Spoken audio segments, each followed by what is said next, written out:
ఉన్న బంగారాన్ని విడిపించి ఆ రోజు ఆన్లైన్ రేటుకే మేము కొంటాం. Sharma gold company. నమస్కారం, వెల్కమ్ టు సుమన్ టీవీ. నేను గీతాంజలి. ప్రస్తుతం మనతో పాటు బాబా శ్రీ సదానందగిరి ఉన్నారండి. వారి వయసు 109 సంవత్సరాలు. అయితేనే ఇప్పటికీ ఆయన స్టిల్ యంగ్ లాగా కనిపిస్తారండి. ప్రత్యేకంగా చెప్పుకోవాలి, సనాతన ధర్మం పైన ఆయనకున్నటువంటి పట్టు కావచ్చు, ఇప్పుడున్న యంగ్ జనరేషన్ ఏం నేర్చుకోవాలి మన సనాతన ధర్మం నుంచి, దాంతోపాటుగా వాళ్ళ జీవన శైలి ఏ విధంగా ఉండాలి, హెల్దీగా మన లైఫ్ స్టైల్ ఉండాలంటే మన లైఫ్లో ఏవేవి మనం మార్చుకోవాలి, ఏ విధంగా ఉండాలనేది ఎప్పుడు వారు చెబుతూ ఉంటారు. ఇలా ఎందరికో ఆదర్శంగా ఉన్నారు. ఇప్పటికీ అంటే ఈ 109 సంవత్సరాల్లో కూడా హిమాలయాలకు వెళుతూ ఉంటారు. అక్కడ సాధన చేసుకోవటం కానీ, అలాగే వారి గురువు గారిని కలిసి రావటం కానీ, అలాగే ప్రతి ఒక్క రాష్ట్రంలోనూ వారు సంచరిస్తూ ఉంటారు. అక్కడ ఎన్నో దేవాలయాల దగ్గర వారు మనకు కనిపిస్తూ ఉంటారు. అలా ప్రస్తుతం తెలుగు రాష్ట్రాల్లో వారు ఉన్నారండి. వెంటనే సంప్రదిస్తే తప్పకుండా వస్తామన్నాం. వారిని ఆహ్వానించాం సుమన్ టీవీ స్టూడియోకి. మనతో పాటు ఉన్నారు గురువు గారు. వారితో మాట్లాడదాం. గురుగారు నమస్కారం అండి. ఎలా ఉన్నారు? మా పేర్ల సదా ఆనందగిరి. సంతోషంగా ఉన్నారు. అసలు నాకైతే ఎంత ఆశ్చర్యంగా ఉందో, 109 సంవత్సరాలు మీకు ఎంత యాక్టివ్గా, ఎనర్జెటిక్గా, చక్కగా మాట్లాడుతూ, చకచక అటు ఇటు తిరుగుతూ, భలే పలకరిస్తూ, నిజంగా ఆశ్చర్యం అనిపిస్తుందండి. ఎలా ఉండగలుగుతారు ఇలా అని? వక్రతుండ మహాకాయ కోటి సూర్య సమప్రభ నిర్విఘ్నం కురుమే దేవ సర్వకార్యేషు సర్వదా. మా గురుదేవులైనటువంటి మహంతి హిమాలయ గిరిజీ మహారాజు వారి పాదపద్మంలో మనసులో స్మరించుకొని, అసలు ఒక మనిషి ఎంతకాలం బతికాను అని ఆలోచించకూడదు. ఎలా బతికాను, దేనికి ఉపయోగపడ్డాను. కానీ ఇప్పుడు జీవన శైలి కావచ్చు, అలవాట్లు కానీ ప్రతి ఒక్కటి చూస్తే మనిషి 100 ఏళ్ల సంగతి పక్కన పెడితే 60-40లోనే అనేక రుగ్మతలకు గురి అవుతున్నారు. ఎన్నో రోగాలు వస్తున్నాయి, వాటి ద్వారా చనిపోతూ ఉన్నారు. ఎందుకు ఇలా మారిపోయింది అసలు మనిషి జీవితం? లైఫ్ స్పాన్ ఎందుకు తగ్గిపోతుంది మనిషి? ఆహార వ్యవహారాలలో వీడు చేసుకుంటున్న మార్పులు. పరమాత్ముడు మనకిచ్చింది మనం తినడం లేదు, మనం వేరేటి తింటున్నాం. అదొకటి. రెండవది, తినకూడనిది ఎక్కువ తింటున్నాం, తినాల్సింది తినడం లేదు.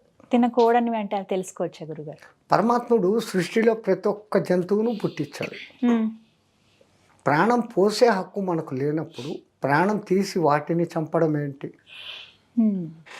అంటే మాంసాహారం. మన నాలుక రుచుల కోసం అమ్మవారు నాకు బలి అడిగారు అని ఒక నాటకం ఆడి ఆ కోడిని బలి ఇచ్చి మళ్ళీ మీరు తెచ్చుకొని వండుకొని తింటాను.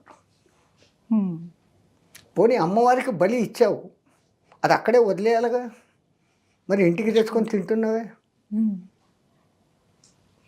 తూక్ ఉత్తిష్టాన్ని మళ్ళీ తీసుకున్నట్లే కదా అది. అసలు 100 కోళ్ళను నువ్వు తిన్నావు ఇంతవరకు జీవితంలో, ఒక్క కోడిని నువ్వు బతికించగలవా? ఆ శక్తి లేదు మనిషికి. మరి అటువంటప్పుడు వాటికి జీవించే హక్కు ఎంత ఉందో పరమాత్ముడు వాటి ఆహారాలు ఇచ్చాడు. వాటికి ఆ దంత నిర్మాణము అట్లుంటుంది. పులువు లాంటి జంతువులకు మాంసాన్ని పీక్కు తినేలాంటి కూర పండ్లు ఉంటాయి, మనకు అలా లేవుగా. పండ్లు, ఫలాలు, కందమూలాలు. కానీ ఇప్పుడు జంతువులు ఇప్పుడు అలా తింటున్నప్పుడు వాటికి కూడా సృష్టించే ప్రాణం పోసే శక్తి ఉండదు కదా? ఉండదు. కానీ దానికి దేవుడు ఇచ్చిన ఆహారం అది. దేనికి ఏది ఇచ్చాడో వాళ్ళు అయ్యే నియమాలు దాటడం లేదు. అవి ప్రకృతి విరుద్ధంగా అవి ప్రవర్తించడం లేదు. అందుకే అవి ఏవి కంటద్దాలు పెట్టుకోవటం లేదు, చోటు మిషన్లు పెట్టుకోవడం లేదు. వీడొక్కడే అడ్డమైన తిండ్లు తింటున్నాడు, మాకే వస్తున్నాయి అవన్నీ. స్పెట్స్ పెట్టుకుంటున్నాడు, కంటద్దాలు పెట్టుకుంటున్నాడు. ఇవి చూడండి, ఏ జంతువు అయినా చచ్చేంత మూమెంట్ వరకు దాని చెవులు పనిచేస్తాయి, కళ్ళు పనిచేస్తాయి, ఆనందంగా ఉండి అలా పడిపోయి చచ్చిపోతుంది.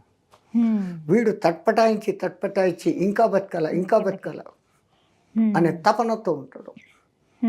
వాటికి ఆ తపన లేదు, ఆ సెన్సు లేదు దానికి. కానీ చెప్తూ ఉంటారు, సాక్షాత్తు ఆ రాముడు అంతటి వాడే లేకుంటే కృష్ణుడే మాంసాహారాన్ని భుజించారు, వాళ్ళు తినగా లేనిది మేము తింటే తప్పొచ్చిందా అని కొంతమంది ఈ మధ్య ప్రత్యేకంగా అటువంటి శ్లోకాలు ఉన్నాయని నాకు చూపించండి. కొంతమంది చెప్తున్నారు ఈ మాట. చెప్పడం 112 మంది చెప్తారు. ప్రమాణం కావాలి కదా, ప్రామాణికం ఉండాలి. సరే, ఒకవేళ తిన్నారు, వాళ్ళ యుగంలో వాళ్ళు తిన్నారు. రాముడు క్షత్రియుడు అంటే బలం కావాలి. ఒకవేళ తిని ఉండవచ్చు. రాముడు ఏం తిన్నాడు అట్లా ఉండేది కాదు, రాముడు ఎట్లా ఉన్నాడో నువ్వు అట్లా ఉండేకి చూడు. అంతే తప్ప రాముడు ఏం తిన్నాడు, రాముడు కోళ్ళు కుక్కలు తిన్నాడు నేను తింటాను అంటే రాముడిని అడ్డం పెట్టుకొని నువ్వు తింటున్నావు. ప్రతిదీ నిన్ను సమర్థించుకునేకి ఆ దేవుళ్ళ పేర్లను కూడా కలుపుతాడు. కృష్ణుడు యాదవుడు, వాళ్ళకు మధ్య మాంసాలు సహజం, తాగి ఉండొచ్చు తిని ఉండొచ్చు ఒకవేళ అట్లా అనుకుంటే కూడా. ఆ యుగంలో వాళ్లకు అది ధర్మం. ఇప్పుడు కలియుగంలో అసలు ఈ మనుషులు మీరు అన్నట్లు 100 ఏళ్ళు బతకలేకపోతున్నారు అంటే తొందరగా జీర్ణం కాని ఈ మాంసాహారాలు, అతి మసాలాలు. మాంసాహారం అంటే అతి మసాలాలు వాడాలి, ఆ కంపు రాకుండా ఉండేదానికి ఇచ్చేస్తాం, నీచు వాసన ఉండకుండా ఉండడానికి. అవునా? అవునండి. సరే, మరి నీకు ఆ మాంసాహారం అంత ఇష్టం అంటే జంతువులు తిన్నట్లు నువ్వు పచ్చి మాంసం తినగలవా? అమ్మో అస్సలు. పోనీ ఇంకో తమాషా, ప్రపంచంలో ఏ జంతువు ఉడకేసి తినడం లేదు, రేపటికే దాచిపెట్టుకొని తినడం లేదు. మనం ఈ దిక్కుమాలిన ఫ్రిడ్జులు పెట్టుకుంటాం, వారం రోజులు 10 రోజులు అయినా కానీ దాంట్లో నుంచి తీసి తింటాం. అంత డేంజర్ అండి ఫ్రిడ్జ్? ఎస్. మన ఇంటెస్టైన్స్, పేగులు, దాని పొడుగు, దాని పనితనము ఒక లిమిట్ ఉంది. ఆ లిమిట్కి మించి దానికి వేస్తే ఆ మిషన్ ఎన్నాళ్ళు పనిచేస్తుంది? మిషన్కు ఇంత లోడ్ ఉంటుంది, ఆ లోడ్కు మించి లోడ్ వేస్తాం పనిచేస్తుంది 10 దినాలు 15 దినాలు, ఎవ్రీ డే అదే లోడ్ వేస్తే అది దెబ్బతింటుంది. సేమ్ థింగ్, రోగాలకు కారణం పుట్ట, రోగాల పుట్ట. సాత్వికాహారము, టైంకు ఆహారం. ఒక మనిషి హెల్దీగా ఉండాలంటే అసలు తన జీవన శైలి ఏ విధంగా ఉండాలి?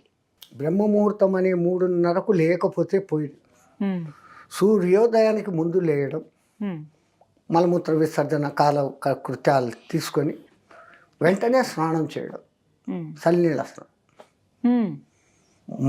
ఆ టైంలో నీళ్ళలో ఎలక్ట్రిఫికేషన్, ఎనర్జిఫికేషన్ అనే 2 శక్తులు ఉంటాయి. 5 గంటలప్పుడు సూర్యుడు అప్పుడే బయటకు వచ్చేదానికి ముందు ఆయన అరుణ కిరణాలు వచ్చి ఉంటాయి. ఆ కిరణాలలో ఆల్ఫ్రారెడ్, ఇన్ఫ్రారెడ్ లాంటి హాని కలిగించే కిరణాలు కాకుండా మనకు ఆరోగ్యం కలిగించే కిరణాలు ఆ టైంలో ఫ్లో అవుతూ ఉంటాయి, ఆ నీళ్ళ మీద పడతాయి. అందుకే చలికాలంలో నదుల్లో నీళ్లు వెచ్చగా ఉంటాయి, వేసవి కాలంలో నీళ్లు చల్లగా ఉంటాయి. ఎంత అద్భుతం చూడండి, ప్రకృతి మన కోసమని అంత ఏర్పాటు చేసింది. మనము హాట్ వాటర్ లేకుంటే స్నానం చేయలేము అంటున్నాం. వేడి నీళ్లు పోసుకోగానే ఈ మాంసకండరాలన్నీ అప్పటికప్పుడు ఇమ్మీడియట్గా ఫ్లెక్స్ అవుతాయి. ఎంత ఫ్లెక్స్ అయినాయో అంత మళ్ళీ బిగుసుకుంటాయి. కానీ చన్నీళ్ళు అట్లా కాదు. అందుకే ఉదయం పూట చన్నీళ్ళతో స్నానం చేస్తాం. తర్వాత చేతనైంది ఎవరైనా గురువు చెప్పిన మంత్రం లేదు, మనకు తెలిసిన శ్లోకాలు, ఇది ఏదీ లేదు. లోకా సమస్తాని సుఖినో భవంతు, సర్వే జనాం సుఖినో భవంతు, అది కూడా చెప్పాల్సిన పని లేదు. మీ నిత్య కార్యకర్తలు మీరు చూసుకోండి. అల్పాహారం తినడం మానేసి ఓ 9:30-10 గంటల ప్రాంతంలో భోజనం. ఉదయం అండి గురుగారు. సాయంత్రం 7 గంటలప్పటికి సూర్య అస్తమికి ముందులోనే మళ్ళీ ఒకసారి భోజనం. తో ఈ పొట్టకు గ్యాప్ బ్రహ్మాండంగా దొరుకుతుంది. భోజనం అంటే అవి ఏవి తీసుకోవాలి ప్రధానంగా? ఈ దక్షిణాది వాళ్ళు ఎక్కువ రైస్ తింటాం. మీరు రైస్ ఇంత తింటారు, సబ్జీ ఇంత పెట్టుకుంటారు, సబ్జీ కాయగూరలు ఇంత పెట్టుకుంటారు. మేము కాయగూరలు ఇంత తింటాం, రోటీ 2-3 తింటాం. దాంట్లో బాగా విటమిన్స్, మినరల్స్ అన్నీ ఉన్నాయి, అవి మనం తీసుకోవాలి. ఉడకేసి తింటున్నాం, సగం పవర్ను చంపేస్తున్నాం. రైస్ ఇంత నీళ్ళు పోసి ఉడకపెట్టాం, మళ్ళీ ఆ నీళ్ళు కూడా వంచేస్తాం. దాంట్లో ఉన్న సమస్తము బయటికి పోయింది, జస్ట్ కార్బోహైడ్రేట్స్ ఉంది, అది మట్టుకు తింటున్నాం. మళ్ళీ నాకు ఈ బలం రావాలంటే ఎక్కడ? సెకండ్, అవి పాలిష్ బియ్యం ఉండాలి, వైట్ ఉండాలి, డబుల్ పాలిష్, ట్రిపుల్ పాలిష్ అంటారు. ఆ పొట్టులో ఉన్న శక్తి పోతా ఉంది. పాతకాలం ప్రజలు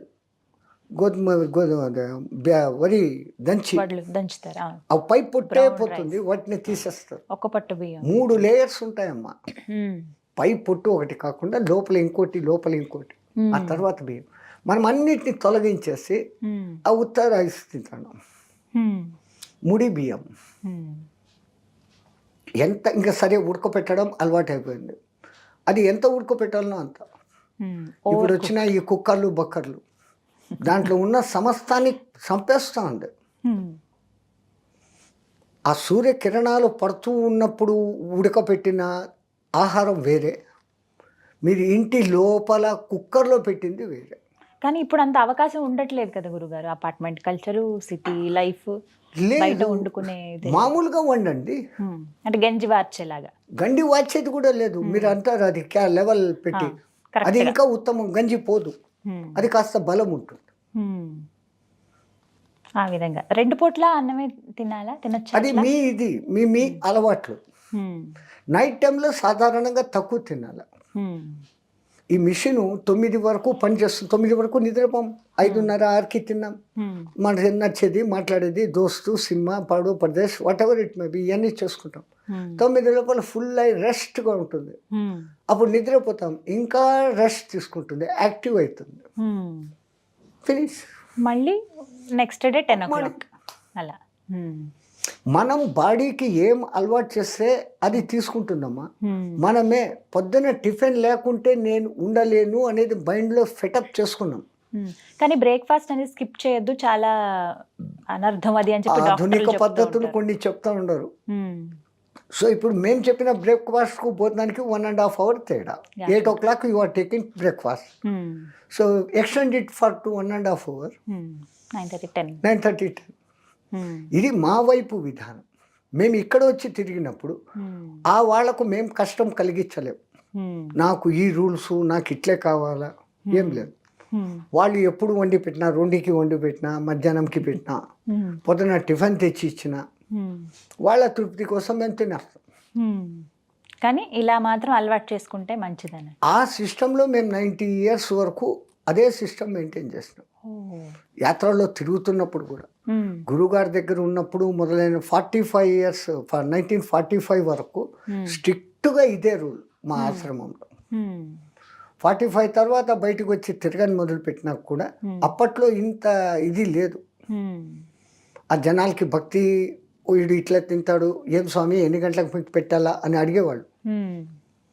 అమ్మ మీకు వీలైతే ఈ టైంకి పెట్టాలని, అదే పెడతారు. టిఫిన్ ఇస్తారు దండిగా ఇంత, మేము చెప్తాం ఇంకొక గంట తర్వాత తింటామమ్మ, ఇదే మాకు భోజనం. సో మనం ఇంకోళ్ళకి ట్రబుల్ ఇవ్వకూడదు. ఇంకోళ్ళకి ట్రబుల్ ఉంటే తీర్చేదానికి అలవాట్లు అలా ఉండిపోయినాయి.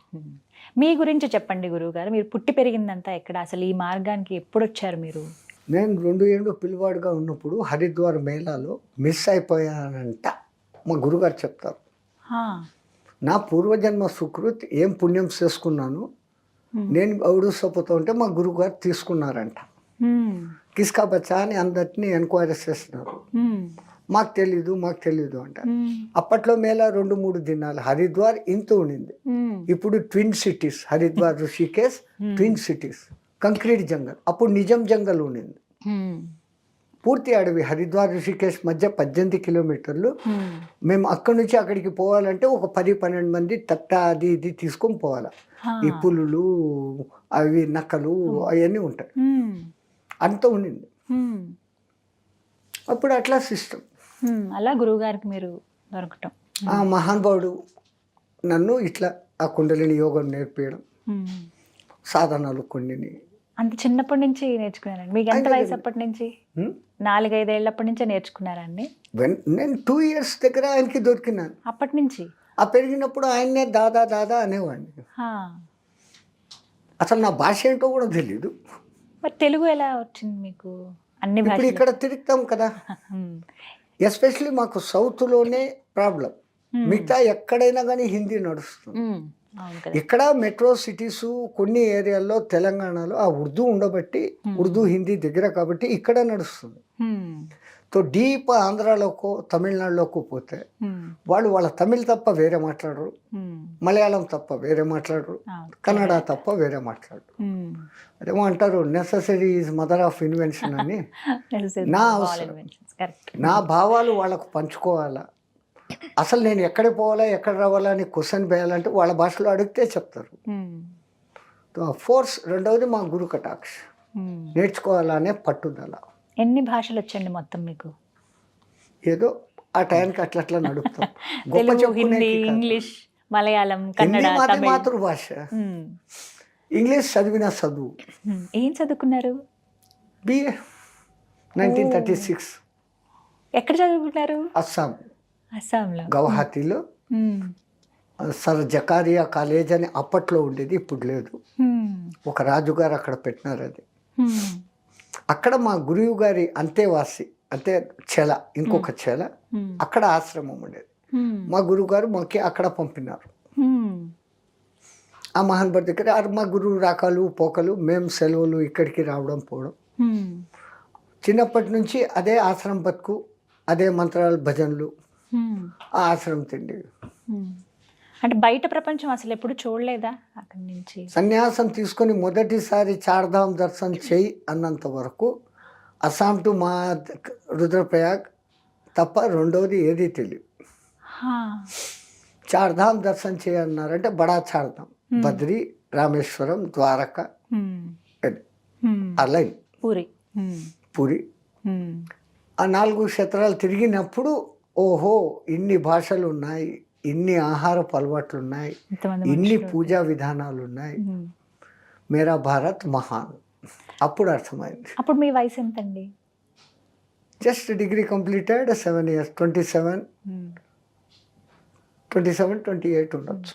అప్పుడు అనిపించలేదా ఇంతమంది ఇంత చక్కగా హ్యాపీగా గడుపుతున్నారు, మంచి మంచి బట్టలు వేసుకుంటున్నారు, లోక అది సంబంధమైన చెప్తున్నానే, ఆ 2 ఏళ్ళు నుంచి ఆశ్రమం భజనలు పూజలు ఇదే.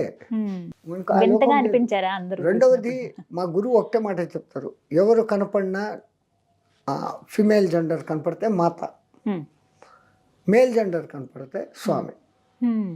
ఈ రెండే ఉచ్చారణ. ఒక్కసారి మాతృభావన అన్నప్పుడు ఇంకో భావన వచ్చేకి లేదు.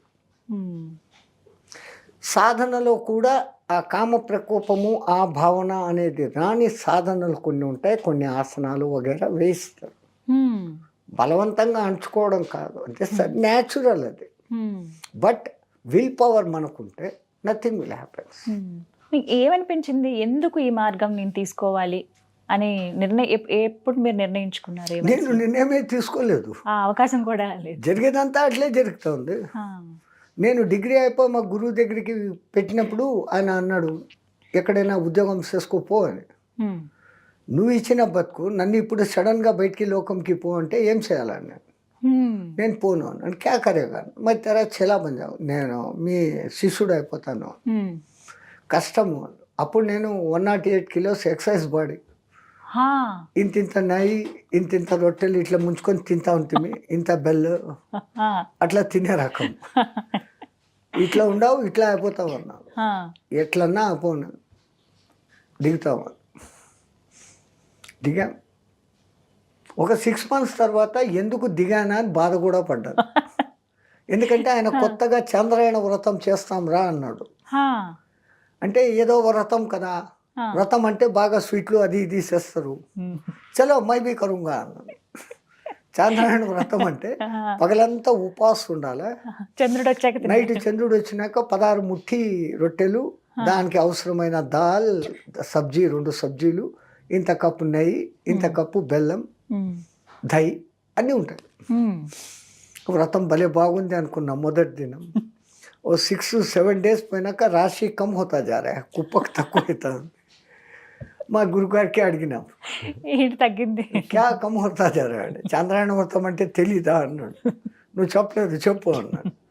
చంద్రకళ ఎట్లా తగ్గుతాడో ఒక్కొక్క పిడిక అట్లా తగ్గుతుందిరా అన్నాడు. నా గుండె డామ్ అనింది. తో అమావాస్యకి ముందు ఒక పిడికాడు, అమావాస్యకు కూర్చున్నాయి.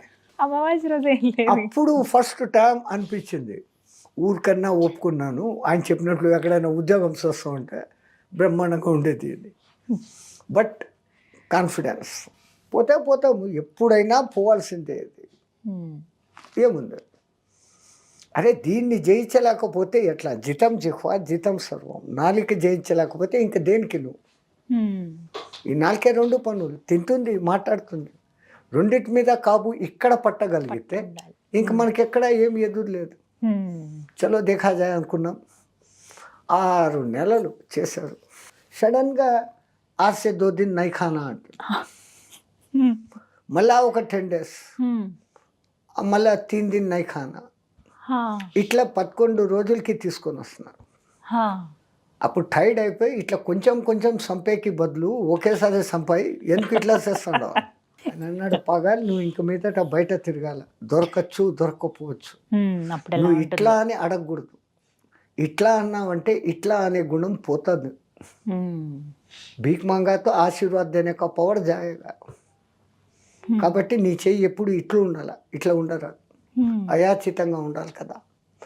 అందుకనరా ఈ ట్రైనింగ్. అట్లా ఆ మహానుభావుడు ఈ కట్టెను అట్లా మోల్డ్ చేస్తున్నాడు. ఇన్నేళ్ళు 90 ఏళ్ళు గడిచింది అలా. ఇప్పుడు గురువుగారు, మీ గురువు గారు ఆయన గారు కాలం చేశారు. 143 years ఏజ్లో ఆయన కాలం చేశారు. మా దాదా గురువు గారు 201 years ఉన్నారు. అంతంత వయసున్న వాళ్ళు ఉంటారు. మీకు ఆశ్చర్యం అనిపించదు? అసలు వాళ్ళు మా దాదా గురువు మేమున్నప్పుడే ఒకసారి ఎప్పుడు మా గురు దర్శనానికి మేము పోయినప్పుడు, అరే దునియా దేక్కో హమారకు వెక్స్ హో జా రా రే, ఈ ప్రపంచం చాలా ఘోరం అయిపోయింది, చూడలేకపోతున్నాం ఈ జమానా, నేను పోతాను అని కింద కూర్చున్నారు. కపాల మోక్షం విత్ ఇన్ 3 minutes కూర్చున్నాయన కూర్చున్నట్లే ఉన్నా, జీవుడి ఎగిరిపోతాడు. కుండలిని యోగంలో ఆ అదృష్టం ఉంది. ఎప్పుడు అనుకుంటే అప్పుడు ఈ కట్టని ఇక్కడ వదిలేయచ్చు. కానీ మాలాంటి వాళ్ళకి ఏంటంటే తిండి తినకపోతే ఇంకా అంతే అని అనుకుంటారు. ఈ ఫీలింగ్ మెయిన్. అమ్మో తినకపోతే నేను బలహీనమవుతాను అనేది మన తాత తండ్రులు చెప్పి చెప్పి చెప్పి మన జీన్స్లో దాన్ని ఎక్కిచ్చేస్తారు. ఐ కెనాట్ లేదు, నేను కాదు, నేను కానీ దానికి తగ్గట్టుగా కూడా అనారోగ్యాలు వస్తున్నాయి కదా గురువుగారు. గ్యాస్ ఫామ్ అయిపోవడము, కళ్ళు తిరిగిపోవడం. సేమ్ అదో ఈ తిండి టైంకు తినకపోవడం ఒకటి, తినకూడనటివి తినడం ఒకటి, అధిక మసాలాలు తినడము, ఈ కుక్కర్లు బగ్గర్లు ఏంటివి వచ్చినాయి, అవన్నీ ఏం చేస్తా కడుపులో గ్యాస్ ఫామ్ చేస్తాయి. వాటి వల్లే అని అర్థం. చాలా సంతోషం. మా గురు కటాక్షం. నమస్కారం. జై శ్రీమన్నారాయణ.